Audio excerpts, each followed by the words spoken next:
உங்க வீட்டு பிள்ளையா நினைச்சு எல்லாரும் என்னை மன்னிச்சிருக்க. கிறிஸ்தவனை டிஸ்டர்ப் பண்ணாதே. சார் நாங்க கிறிஸ்தவனெல்லாம் டிஸ்டர்ப் பண்ணல. கிறிஸ்துவனு பேரை சொல்லிட்டு கிறுக்குத்தனம் பண்றவங்களையும் கடவுள் பேரை சொல்லிட்டு காவலத்தனம் பண்றவங்களையும் மட்டும்தான் டிஸ்டர்ப் பண்ணுவோம். என்னதான் மதங்கள் நிறைய இருந்தாலும் எல்லா மதத்துக்கும் பொதுவானவர் கடவுள் தான். ஆனா அந்த கடவுள் பேரை சொல்லிட்டு ஃப்ராடுத்தனம் பண்றவங்க தான் அதிகம். பணம் எங்க போனோம் வந்துட்டு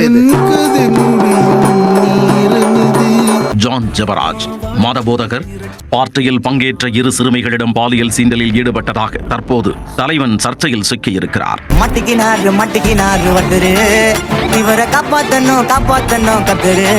பக்கம் பக்கமாக வசனம் பேசி இளம் தலைமுறையினரை தன் கண்ட்ரோலில் எடுத்துவிடும் ஆற்றல் கொண்டவர். நீ என்ன அவ்வளோ பெரிய அப்பாட்டாக்கிறா? ஒரு பக்கம் என்னடானா இறைவனுக்கு ஊழியம் பண்றேன்னு சொல்லி அட்டூழியம் பண்ணிட்டு இருக்கானுங்க. போதகர் ஜான் ஜெபராஜ் தலைமறைவான நிலையில் அவரை பிடிக்க தனிப்படை அமைக்கப்பட்டுள்ளது. அவங்க அப்படியே கொத்தா பிடிச்சி முதுகுல 10 சவுக்கடி விளாசி பாருங்க. இன்னொரு பக்கம் என்னடானா கடவுள் பேரை சொல்லிட்டு குறி சொல்றேங்கிற பேர்ல குரங்கு சட்டை பண்ணிட்டு இருக்கானுங்க.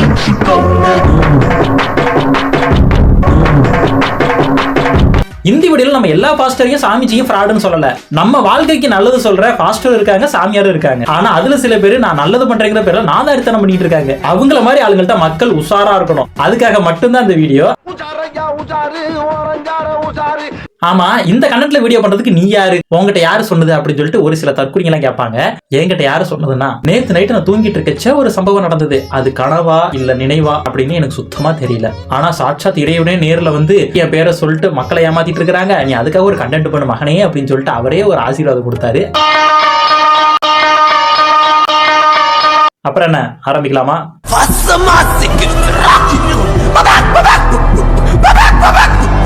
அவன் எப்படா ஐபிஎல் வரும், தப்பு வின் பண்ண போறது சிஎஸ்கேவா இல்ல ஆர்சிபி அப்படின்னு சொல்லி டென்ஷன்ல கிரிக்கெட் பார்த்தா அந்த கிரிக்கெட்டை வச்சு ஒருத்தர் இங்க கிறிஸ்தவத்தை பரப்புறாரு.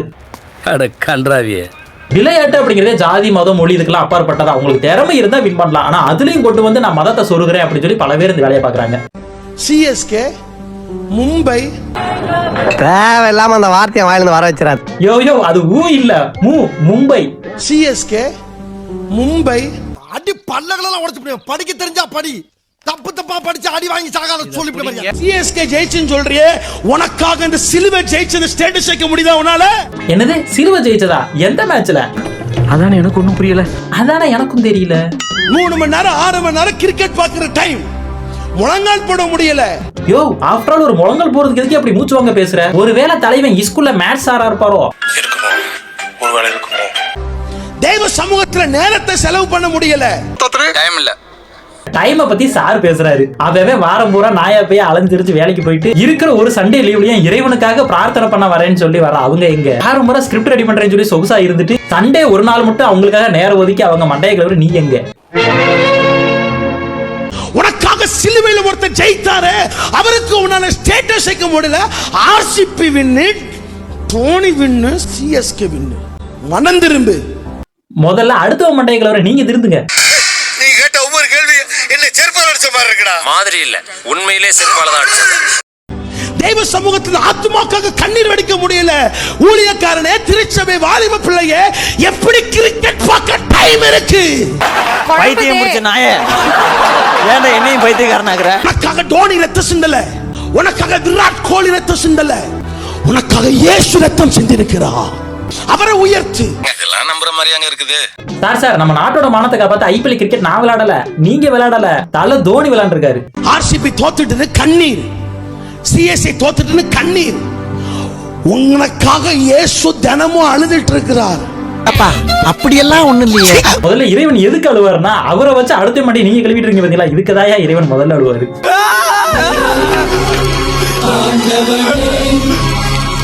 மியான்மர் தேசத்துல 1500க்கு மேற்பட்ட மக்கள் செத்து போயிட்டாங்க. உன்னோட இந்த பேச்ச அவங்க எல்லாம் கேட்க கூடாதாயா, கடவுளே அவங்க எல்லாத்தையும் கூட்டி போயிட்டாரு போல. எல்லாவற்றையும் அனுபவிக்க எனக்கு அதிகாரம் உண்டு, ஆனால் எதுவும் எனக்கு தகுதியா இராது. வருஷத்துக்கு ஒரு கிரிக்கெட்ட சிக்கிறானா சாமி. இது என்ன பிரமாதம்? இது விட பெசலைட் ஒண்ணு இருக்கு.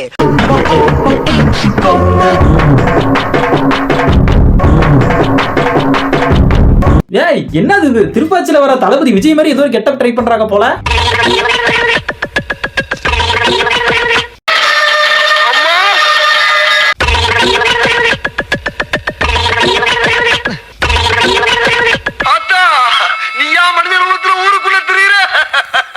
அம்மனோட அருள் வர்றவங்க அலறத பாத்திருப்பீங்க, அங்கங்க ஓடுறத பாத்திருப்பீங்க. ஆனா இப்படி அருள் வந்து பாத்திருக்கீங்களா? பாருங்க. என்னடி இது? என்னங்கடா இது? அம்மன் அந்தர்பல்ட்டி எல்லாம் அடிக்குது. ஒருவேளை நாகினி அம்மனா இருக்குமோ? என்ன எழவி அது? நம்ம எல்லாம் காசு இல்லைன்னா டீ கடைக்கு கூட போக மாட்டோம். ஆனா ஒரு அம்மா காசு இல்லாம கனடா வரைக்கும் போயிருக்காங்க. என்னப்பா சொல்ற, யாரு இது அப்படின்னு கேக்குறீங்களா? இவங்கதான். கனடா தேசத்திற்கு போன பொழுது அங்கு நாங்கள் ஒரு வீடு கூட இல்லாமல் ஒரு ஹோட்டல்ல தங்கி இருந்தோம். காசு இல்லாம கனடா போய் வீடு இல்லாம கஷ்டப்பட்டிருக்காங்க. அதனால ஹோட்டல்ல தங்கினாங்களாம். ஹோட்டல்ல தங்கி இருந்தோம், வெகு நாட்கள் தங்கி இருந்தோம். ஒரு நாளைக்கு ஹோட்டல் பில் ஆவரேஜா நம்ம ஊர்லயே பாத்தீங்கன்னா ஒரு 2000 ரூபாய் அது மாதிரி வைப்பாங்க. கனடாலாம் மாச கணக்குல போனா லேக்ஸ் கணக்குல வந்திருக்குமே. யோசிங்க. இதுக்கு கனடா வரைக்கும் போனோம். சென்னைக்கு மிக அருகில் இருக்க விழுப்புரத்துல வீடு வாங்கியிருக்க வேண்டியதானே? ஆமா, இப்படி வீட்டை வாங்க முடியும் என்று நாங்கள் தவித்துக் கொண்டிருந்த பொழுது ஆண்டவர் ஒரு வழியை எங்களுக்கு காட்டினார். மேடம், ஆக மொத்தம் வீடு வாங்கினீங்களா இல்லையா? லோன் எடுத்து ஒரு அழகான வீட்டை வாங்கும்படி கர்த்தர் செய்தார். நல்லா இருக்கு, நல்லா இருக்கியா? இந்த அம்மா பேசுறத பார்த்தா லுங்குன்னு கஷ்டப்பட்டு வேலை பார்த்து காசு சேர்த்து வீடு வாங்கியிருக்குன்னு பார்த்தா லோன் வாங்கி வீடு வாங்கியிருக்கு. உனக்கு உண்மை தெரிஞ்சு போச்சு, இன்னொரு பாயாசத்தை போட்டுற வேண்டியது. கனடால போய் இஎம்ஐல வீடு வாங்கணும்னு சொல்லி இறைவனே இமெயில் பண்ண மாதிரி பேசுது. பொய் சொன்னேன்னு வச்சுக்கோ, சாமி வந்து கண்ணை குத்திரும். ஆண்டி, அப்புறம் இறைவன் என்னெல்லாம் கொடுத்தாரு? காரையும் கூட எங்களுக்கு வாங்கி கொடுத்தார். என்னது, கார் வாங்கி கொடுத்தாரா? என்னடி கலர் கலரா ரீலா விடுற? அத்தனையும் பொய்யே. இரவுல ட்ரீம்ல ஒரு ஏஞ்சல் வந்து என்னிடத்துல என்னை தட்டி எழுப்பினான், எழுந்துரு. என்னை தட்டி எழுப்பினான், எழுந்துரு. சீக்கிரமா சொல்லு, உனக்கு எப்படிப்பட்ட கார் வேணும்னு சொல்லு என்று சொன்னான். இன்னைக்கு அடிக்கிற அடியில மூஞ்சி முகரையெல்லாம் பஞ்சர் ஆயிரணும். நீ பாக்குற இன்னைக்கு சகல என் அடிய பார்த்தது இல்லையா? என்ன ஆண்டவரே, ஊர் உலகத்துல பல பேர் கஷ்டப்படுறாங்க, அவங்களுக்காக ஒரு மோர் கூட வாங்கி தர மாட்டேங்கிறீங்க. ஆனா இந்த ஆண்டிக்கு மட்டும் ஒரு கார் வாங்கி கொடுத்துருக்கீங்க. நியாயமா இது? மாடிப்படியிலிருந்து கீழே ஓடி போய் ஒரு கார் பேம்ப்லெட் ஒன்று இருந்தது, அதை எடுத்து காருடைய படத்தை காண்பித்து என்ன கலர் கார் வேண்டும் என்று கூட அந்த தேவதூதனிடத்தில் சொன்னேன். நீ ஊர்த்தமா, உன் நல்ல மனசுக்கு நீ தான் ஜெயிப்ப. அவன் உடனே அதை வாங்கி கொண்டு புறப்பட்டு போனான். கலர் கலரா ரீல் விட்டு பாத்திருக்கேன். ஆனா இறைவனை எந்த கலர் கார் வேணும்னு கேட்கறது இங்கதான் பாக்குறேன். உங்க மனசுக்கு நீங்க உருட்டுங்க. காலையில எழுந்த பொழுது என் கணவர் கூட என்னிடத்துல கேட்டார். முதல் எழுந்த உடனே சொன்னாங்க, உனக்கு எப்படிப்பட்ட கார் வேணும் இவாஞ்சலின் என்று சொன்னார். உலக உருட்டனா இப்படித்தான் இருக்கும் போல. நிக்கிதா பீ மாதிரி உருட்டுற, நிக்கிதா பீ மாதிரி. எனக்கு ஒரே ஆச்சரியம். தெரியாம தான் கேக்குறேன், இதெல்லாம் ஒரு பொழப்பா? மேடம் பேசுற இந்த மாடுலேஷன்ல தான் மதத்தை பரப்புற பல பேர் பேசிட்டு இருக்காங்க. நம்மலாம் மச்சான் ஒரே கஷ்டம் மச்சான், டீ குடிக்க கூட பாக்கெட்ல 10 ரூபாய் இல்ல அப்படின்னு சொல்லி சொல்லுவோம். ஆனா இவங்க ஏசப்பா ஒரே கஷ்டம் ஏசப்பா, டீ குடிக்க கூட பாக்கெட்ல 10 ரூபாய் இல்ல, ரொம்ப கஷ்டமா இருக்கு ஏசப்பா, இவனே நான் கண்ணை மூடி உட்காரேன், பாக்கெட்ல ஒரு 10 ரூபாய் போடுங்க ஐயா, இப்படி சொல்லுவாங்க. ஒரே ஆச்சரியம். என்னடி வாய்ஸ் இது? எல்லாம் செத்த பயிர்களா, ஏமலா இப்படி காசு வாங்கி கடவுள் பேரை சொல்லி மக்களை முட்டாளாக்குறீங்க. கஷ்டப்பட்டு சம்பாதிக்கிறவன் காலுக்கு செருப்பம் கூட வழி இல்லாம கஷ்டப்படுறான். ஆனா இவங்க என்னடானா கடவுள் பேரை சொல்லி ஊரை ஏமாத்தி கார் வாங்குறானுங்க. ஏன் திமுங்களா? எப்படி? அதான் முதல்ல நானும் யோசிக்கிறேன். இயேசு சொன்னாருன்னு சொல்லி மக்களை தான் லூஸ் ஆக்குறாங்க. அவரு சொன்னது என்னன்னா எல்லா உயிர்களுக்கும் அன்பு காட்டுங்க அப்படின்னு சொன்னாரு. ஆனா இவங்க என்னடானா ஆண்டவர் பேரை சொல்லிட்டு எல்லாத்தையும் அடிமையாக்கிட்டு இருக்கானுங்க. புரிஞ்சதா? நம்ம விவேக் ஜோக்ல வர மாதிரி இந்த சாமியாரோட சாமான யார சேரோட ஒட்டி வச்சுட்டானுங்க போல. ஏய், அதை புடிங்கி விடுங்கடா.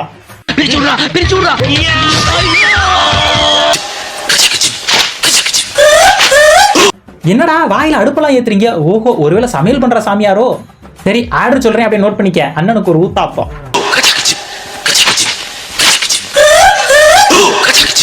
இனிமே நீ ரெடிமேடு. அடுத்து 2 கொத்து பரோட்டா போடு. கொத்து பரோட்டாவா? சாம்பார் ஆப் எனக்கு. உங்கள பல பேர் இயேசுவை நேரில் பார்க்கணும்னு சொல்லிட்டு ஆசைப்படுவீங்க. ஆனா அவர் கூட டைரக்ட் கான்டாக்ட் வச்சிருக்க அவரோட கிளாஸ்மேட் ஒருத்தர் நாங்க கண்டுபிடிச்சிட்டோம். அவரை பார்க்கணும்பா, இவர் தான் அவரு.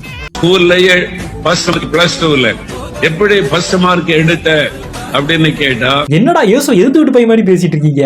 இயேசுவை சேர்ந்துதான் படிப்போம், நானும் இயேசுவை சேர்ந்துதான் எக்ஸாம் எழுதுவோம், நானும் இயேசுவை சேர்ந்துதான் ஸ்கூலுக்கு போவோம். இவரை இப்படியே விட்டா என்னமோ நான் தம்மு வாங்கி இழுப்பேன், அவர் புகடுவார்னு சொல்லுவாரு போல. அந்த அளவுக்கு இயேசுவும் இவரும் க்ளோஸ் ஃப்ரெண்ட்ஸ் ஆமா. இயேசுவ பார்ட்னரா சேர்த்தா அது பெருகாம எப்படி இருக்கும்? அப்பெல்லாம் வாயிலிருந்து லிங்கம் எடுத்தாலே அவர் கடவுள் சக்தி இருக்கிற சாமிஜின்னு சொல்லி கும்பிடுவாங்க. ஆனா இப்பெல்லாம் ஓடுற ஃபேனை கையால் நிறுத்துறவனே கடவுள்னு கும்பிடுறானுங்க.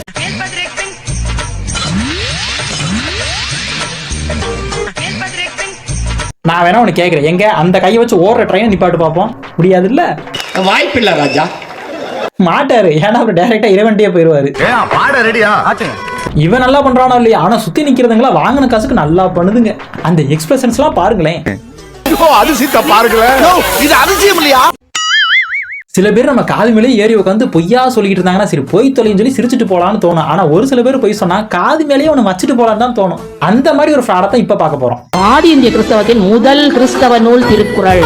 என்னது ஃபர்ஸ்ட் நூல் திருக்குறளா? இதில் உள்ள ஒவ்வொரு பாடலும் ஒவ்வொரு சிந்தனை, கிறிஸ்தவ சிந்தனை கொண்டு வருகிறது. நாம் நம்முடைய நண்பர்களுக்கோ அல்லது திருச்சபையிலோ இந்த செய்திகளை நாம் கண்டிப்பாக எடுத்து சொல்ல வேண்டும். விட்டா வள்ளுவர ஜோசப் வள்ளுவர்னு சொல்லுவாங்க போலயே. இந்து சகோதரர்களையும் நான் நம்முடைய வழியில் கொண்டு வர வேண்டும் என்றால் முதல்ல நான் சொல்றது சைவம் வைணவம் இலக்கியங்களை கண்டிப்பாக சொல்ல வேண்டும். முதலாவது திருக்குறளை சொல்லுங்கள், அவர்கள் ஏற்றுக்கொள்வார்கள். என்னடி சொல்ற? அதன் பின்னர் கிறிஸ்தவத்தின் அந்த கால அடிப்படையில் பார்த்தாலும் முதல் நூற்றாண்டில் தோன்றியது திருக்குறள். நீ என்ன சொல்ற? அதன் பின்னர் தான் சைவ இலக்கியங்கள் வைணவ இலக்கியங்கள் எல்லாம் வந்தன. அதை பின்னால் படிப்படியாக நாம் சொல்லும் போது மக்கள் எளிதாக ஏற்றுக்கொள்ள இந்த வரலாற்று. என்னடி சொல்ற? ஏமா நீ போற இந்த உருட்டையெல்லாம் வள்ளுவர் கேட்டாருன்னா காண்டா எழுத்தாணி வச்சு வாயிலே குத்திட்டு வருமா? அவர்களிடம் சொல்லும் போது நாம் விரைவில் இந்தியாவை ஒரு கிறிஸ்தவ நாடாக அறிவிக்க முடியும். என்னது இந்தியாவை கிறிஸ்டின் நாடா அறிவிக்க போறியா? மூஞ்சப்பாரு மூஞ்சியும் முகர கட்டையும். இந்த இந்திய நாட்டுல மட்டும்தான் இந்து கிறிஸ்டின் முஸ்லீம் இப்படின்னு சொல்லிட்டு அனைத்து மதத்துக்காரங்களும் ஒற்றுமையா வாழ்றாங்க. அது உனக்கு பொறுக்கலையா? எல்லாரும் ஒற்றுமையா இருக்கணும் அப்படிங்கிறதுக்கு ஒரு எடுத்துக்காட்டே நம்ம இந்தியா தான். ஆனா இந்த மாதிரி ஃப்ராடுங்க பேச்ச கேட்கறதுனாலதான் நாடே நாசமா போகுது. இந்த ஒற்றுமை கடைசி வரைக்கும் தான் நம்ம இந்தியாவை எந்த நாளை ஒண்ணும் பண்ண முடியாதா? எப்படி ஒரு நாட்டுல நிறைய மதங்கள் மொழிகள்லாம் கலந்துருக்கோ அதே மாதிரிதான் மக்களை முட்டாளாக்குற இந்த கூட்டங்களும் அதிகமாவே இருக்கு. மக்கள் தான் எவனும் அவங்க மண்டைகளவா பாத்துக்கணும். எந்த மதத்துல இருக்க கடவுளை என்ன மட்டும் தான் வழிபடணும்னு சொல்லல, அதே மாதிரி என்ன வழிபடாதவங்க சாத்தான்னு சொல்லல. எல்லா மதத்துல இருக்க கடவுளும் காமனா சொல்றது என்னன்னா எல்லா உயிர்கள்ட்டையும் அன்பு காட்டுங்க, உங்களால முடிஞ்ச உதவியை அடுத்தவங்களுக்கு செய்யுங்க அப்படிங்கிறது தான். ஏன்னா இப்ப இல்லாதவங்களுக்கு உதவி பண்ணும்போது அவங்க கண்ணுக்கு கடவுள் தெரிய மாட்டாரு. அவங்களுக்கு அந்த டைம்ல உதவி பண்ண நீங்க தான் கடவுளா தெரிவிங்க. எந்த மதத்தையும் எந்த கடவுளும் இழிவுபடுத்தணும் அப்படிங்கிற நோக்கத்தோட இந்த வீடியோ நம்ம பண்ணல. இல்லாதவங்கள்ட்ட ஏமாத்தி பிழைக்கிறாங்கல்ல அவங்கள்ட்ட விழிப்புணர்வா இருங்கன்னு தான் பண்றோம். இப்படி எல்லாம் மக்களை ஏமாத்திட்டு இருக்கீங்களா, உங்களுக்காக ஒண்ணு சொல்றேன். நீங்களும் வந்துட்டு காசுக்காக அடுத்த மண்டையை கழுவுறதை விட்டுட்டு அடுத்த நிமிஷம் நிச்சயம் இல்லாத வாழ்க்கை, அவங்களுக்கு உங்களால முடிஞ்ச உதவியை செய்யுங்க, அன்பா இருக்கு, அது போதும்.